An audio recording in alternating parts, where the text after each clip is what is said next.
9-pound hammer, just a little too heavy for my side, for my side. Oh, roll on, buddy, don't you roll so slow. Baby, I can't go when the wheel won't roll.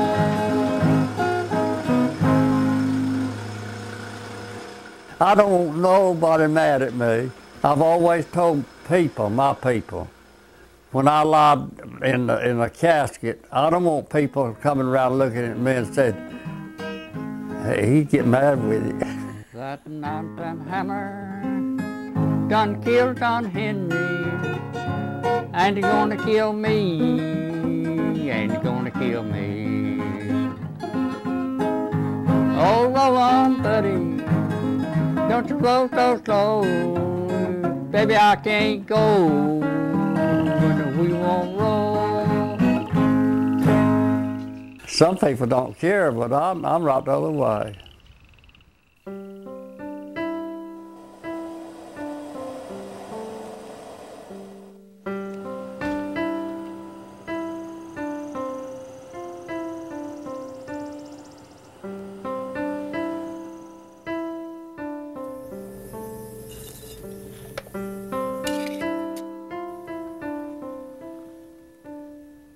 This shop is the oldest continuing pottery in the state. It started here around 1895, around the turn of the century. And my grandfather worked here till he died, which is in 1923, and then my uncles ran it for a while, and then my father started running it in 37, which he worked here before then, but pottery's been his whole life. It's all he's ever done.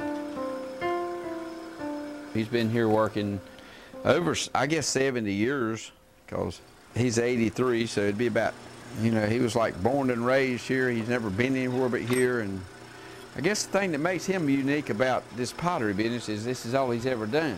It's like some people hold degrees in different stuff. He only holds one in working and making pottery.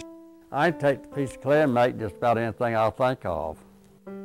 Yeah, I like to make pottery. I like to make new shapes. I like to have about 50 or 75 different shapes. I like anything where I can make some money. I'd work at anything.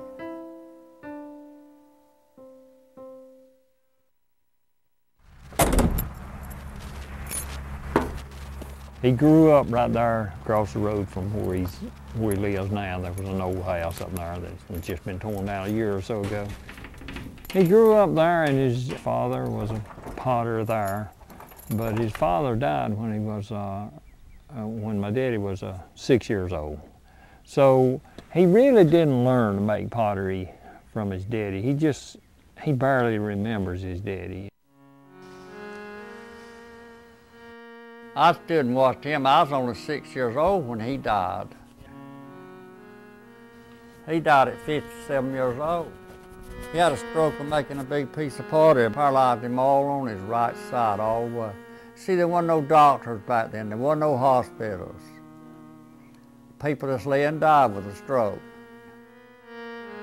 We grew up hard. Back then, a woman didn't have textile mills and office work and all that kind of stuff. You know, they just had to be a housewife. That's all they could be. When I look back, I really don't see how his mother survived. I don't see how she ever raised him. I think the only thing that, the way she done it was that she had a couple of children that was older than Daddy and that went off and got jobs and was able to give her a little bit of money. That was the way she survived. And she'd do whatever she had to make some money, you know. I mean, I remember that myself because I was 11 years old when she died. But looking back, somebody, I can't imagine it. I mean, they was raised in the most extreme poverty that you could ever imagine. And I've always thought that that's the reason my daddy has the attitude he has.